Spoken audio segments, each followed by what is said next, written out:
പുതിയൊരു വീഡിയോയിലേക്ക് എല്ലാവർക്കും സ്വാഗതം. ഇന്ന് നമുക്ക് ഒരു മുട്ടക്കറിയുടെ റെസിപ്പി ഒന്ന് കണ്ടു നോക്കാം.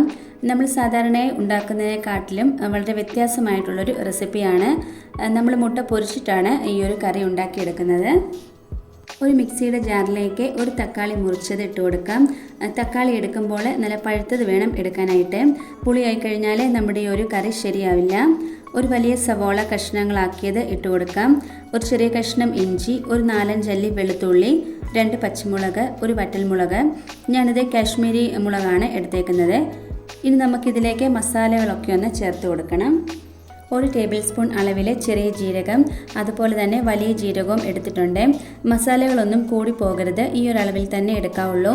ഞാനിപ്പം ഒരു 4 മുട്ടയുടെ കറിയുടെ അളവാണ് പറയുന്നത്. ഇനി ഒരു 4-5 ഗ്രാമ്പു, ഒരു ഏലക്ക, 1 ടേബിൾ സ്പൂൺ കുരുമുളക്, ഒരു ചെറിയ തക്കോലം, ഒരു ചെറിയ കറുവാപ്പട്ട, ഇതെല്ലാം കൂടി ഇട്ട് കൊടുക്കാം. ഒരു 3-4 കാഷ്നട്ട്സ്, 1 ടേബിൾ സ്പൂൺ മുളക് പൊടി ഒരു കളറിന് വേണ്ടിയിട്ട് കാശ്മീരി മുളക് പൊടി തന്നെയാണ് എടുത്തേക്കുന്നത്. 1 ടേബിൾ സ്പൂൺ മല്ലി മുഴുവനും ഇല്ലെങ്കിൽ പൊടി ചേർത്താലും മതി. ഇനി ഇതെല്ലാം കൂടി ഒന്ന് അരച്ചെടുക്കണം. അരക്കപ്പ് അളവിൽ ചെറിയ ചൂടുവെള്ളമാണ് ഒഴിച്ചു കൊടുക്കുന്നത്. ഇതുപോലെ നല്ല പേസ്റ്റ് പരുവത്തിൽ വേണം നമുക്കിത് കിട്ടാനായിട്ട്. ഇനി ഒരു ബൗളിലേക്ക് 4 കോഴിമുട്ട പൊട്ടിച്ചൊഴിച്ച് കൊടുത്തിട്ടുണ്ട്. അതിലേക്ക് ആവശ്യത്തിന് ഉപ്പും കൂടി ഒന്ന് ചേർത്ത് കൊടുക്കാം. ഇനി നമുക്ക് കുരുമുളക് പൊടിയും കൂടി ഒന്ന് ചേർത്ത് കൊടുക്കാം. ഞാനൊരു ഫ്രഷ് ആയിട്ടാട്ടോ ചേർത്ത് കൊടുക്കുന്നത്. നമ്മൾ ഈ ഒരു ഫ്രഷ് ആയിട്ടുള്ള കുരുമുളക് ഇതുപോലെ ക്രഷ് ചെയ്ത് ചേർത്ത് കൊടുക്കുമ്പം കുറച്ചൊരു ടേസ്റ്റൊക്കെ ഉണ്ടാവും. പൊടിച്ച് വെക്കുന്നതിനേക്കാളും നല്ലൊരു ടേസ്റ്റ് ആട്ടോ ഇങ്ങനെ. ഇനി നമുക്ക് നന്നായിട്ടൊന്ന് ബീറ്റ് ചെയ്തെടുക്കണം. ഇനി ഒരു പാനിലേക്ക് അല്പം ഓയിലൊന്ന് ഒഴിച്ചു കൊടുത്ത് ബ്രഷ് ചെയ്തെടുക്കണം. നമുക്ക് മുട്ട പൊരിച്ചെടുക്കാൻ വേണ്ടിയാണ്. ഇനിയും പാൻ നന്നായിട്ടൊന്ന് ചൂടായി വന്ന് കഴിയുമ്പോൾ അതിലേക്ക് നമ്മൾ ബീറ്റ് ചെയ്ത് വെച്ചിട്ടുള്ള മുട്ടയൊന്ന് ഒഴിച്ചു കൊടുത്ത് ഒന്ന് മൂടി വെച്ച് കൊടുക്കാം.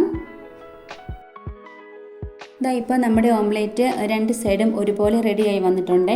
ഇനി നമുക്കിതൊന്ന് സ്ലൈസ് ചെയ്തെടുക്കണം. ഇതുപോലെ സ്ലൈസ് ആക്കിയെടുക്കണം. പ്രത്യേകിച്ച് അളവൊന്നുമില്ല, ഒരുപാട് അങ്ങ് വലിപ്പമാകാതിരുന്നാൽ മതി. ഇനി അതേ പാനിലേക്ക് അല്പം ഓയിൽ ഒഴിച്ചു കൊടുക്കാം. റിഫൈൻഡ് ഓയിൽ തന്നെയാണ് എടുത്തേക്കുന്നത്. ഓയിൽ നന്നായിട്ടൊന്ന് ചൂടായി വന്ന് കഴിയുമ്പോൾ അതിലേക്ക് ഒരു ബേ ലീഫ് മുറിച്ചിട്ട് കൊടുക്കാം. ചെറുതായി അരിഞ്ഞെടുത്തിട്ടുള്ള സവോളയും കൂടെ ഒന്ന് ഇട്ട് കൊടുക്കാം. സവോള ഈ ഒരു രീതിക്ക് വേണം അരിഞ്ഞെടുക്കാനായിട്ട്, തീരെ കനം കുറച്ച്. ഇനി ഇതിലേക്ക് ആവശ്യത്തിന് ഉപ്പും കൂടി ഒന്ന് ഇട്ട് കൊടുത്ത് നന്നായിട്ട് ഇതൊന്ന് വഴറ്റിയെടുക്കണം. ചെറുതായി ഒന്ന് കളർ മാറി വന്ന് കഴിയുമ്പോൾ ഇതിലേക്ക് 1/2 ടേബിൾ സ്പൂൺ അളവിൽ മഞ്ഞൾപ്പൊടി ഇട്ട് കൊടുക്കാം.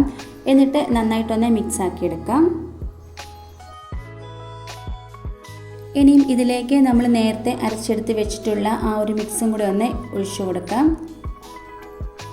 കുറച്ച് വെള്ളം കൂടി ഒന്ന് ചേർത്ത് കൊടുക്കണം. ആ ഒരു ജാറ് കഴുകിയ വെള്ളം മാത്രമാണ് ചേർത്ത് കൊടുക്കുന്നത്. എന്നിട്ടിത് നന്നായിട്ടൊന്ന് മിക്സ് ആക്കി കൊടുക്കണം. ഒന്ന് തിളച്ച് വന്ന് കഴിയുമ്പോൾ നമ്മൾ ഫ്രൈ ആക്കി വെച്ചിട്ടുള്ള ഓംലേറ്റും കൂടെ ഇതിലേക്ക് ഇട്ട് കൊടുക്കാം. ഓംലേറ്റ് എല്ലാം ഇതിലേക്ക് ഇട്ട് കൊടുത്ത് കഴിഞ്ഞിട്ട് ഇതൊരു 10 മിനിറ്റ് നേരം മൂടി വെച്ച് വേവിച്ചെടുക്കാം. നമ്മുടെ ആ ഒരു മുട്ട സോഫ്റ്റായി കിട്ടാൻ വേണ്ടിയാണ്. ഇത് മിക്സ് ആക്കി കൊടുക്കുമ്പം വളരെ പതുക്കെ തന്നെ വേണം കേട്ടോ ഇതിങ്ങനെ ചെയ്തെടുക്കാനായിട്ട്. ഇത് ചെറുതായിട്ടൊന്ന് വറ്റി വന്ന് കഴിയുമ്പോൾ ഇതിലേക്ക് കടുക് പൊട്ടിച്ചത് ഇട്ട് കൊടുക്കാം. എന്നിട്ട് 1 ടേബിൾ സ്പൂൺ അളവിൽ ഗരം മസാല പൊടിച്ചതും കൂടെ ചേർത്ത് കൊടുക്കുന്നുണ്ട്. എന്നിട്ട് പതുക്കെ തന്നെ ഇതൊന്ന് മിക്സ് ആക്കി എടുക്കണം. വളരെ ടേസ്റ്റി ആയിട്ടുള്ള നമ്മുടെ മുട്ടക്കറി ഇവിടെ റെഡി ആയിട്ടുണ്ട്. ചപ്പാത്തിയും ചോറും എല്ലാത്തിൻ്റെയും കൂടെ കഴിക്കാൻ പറ്റിയ ഒരു അടിപൊളി ഒരു മുട്ടക്കറിയുടെ റെസിപ്പിയാണ്. വളരെ എളുപ്പമായിട്ടോ ഇത് റെഡിയാക്കി എടുക്കാനും. നമ്മുടെ ഈ ഒരു കറി തണുത്ത് കഴിഞ്ഞപ്പോൾ കുറച്ചും കൂടെ തിക്കായിട്ട് വന്നിട്ടുണ്ട്. നമ്മളെപ്പോഴും കഴിക്കുന്നതിനെക്കാട്ടിലും വളരെ വ്യത്യാസമായിട്ടുള്ളൊരു മുട്ടക്കറിയുടെ റെസിപ്പിയാണ്. നമ്മളിതിലേക്കെല്ലാം പച്ചയ്ക്ക് ചേർത്ത് കൊടുത്തത് കൊണ്ട് അതിൻ്റെ ആ ഒരു പച്ചക്കുത്തൊന്നും നമ്മുടെ ഈ ഒരു കറിയിൽ ഉണ്ടാവില്ല. അത് വെന്ത് വരുമ്പോൾ അതൊക്കെ അങ്ങ് മാറിക്കിട്ടും. നമുക്കിത് ബ്രേക്ക്ഫാസ്റ്റിൻ്റെ കൂടെയും ചോറിൻ്റെ കൂടെയൊക്കെ കഴിക്കാൻ പറ്റുന്ന വളരെ ടേസ്റ്റി ആയിട്ടുള്ളൊരു മുട്ടക്കറിയുടെ റെസിപ്പിയാണ്. ഇതുപോലെ എല്ലാവരും ഒന്ന് ഉണ്ടാക്കി നോക്കണേ. ഇന്നത്തെ നമ്മുടെ ഈ റെസിപ്പി എല്ലാവർക്കും ഇഷ്ടമായി കാണുമെന്ന് വിചാരിക്കുന്നു. ഇഷ്ടമായിട്ടുണ്ടെങ്കിൽ ലൈക്കും കമൻറ്റും സബ്സ്ക്രൈബ് ഒന്നും ചെയ്യാൻ മറന്നു പോരുതേ. അടുത്ത വീഡിയോയിൽ കാണാം. താങ്ക്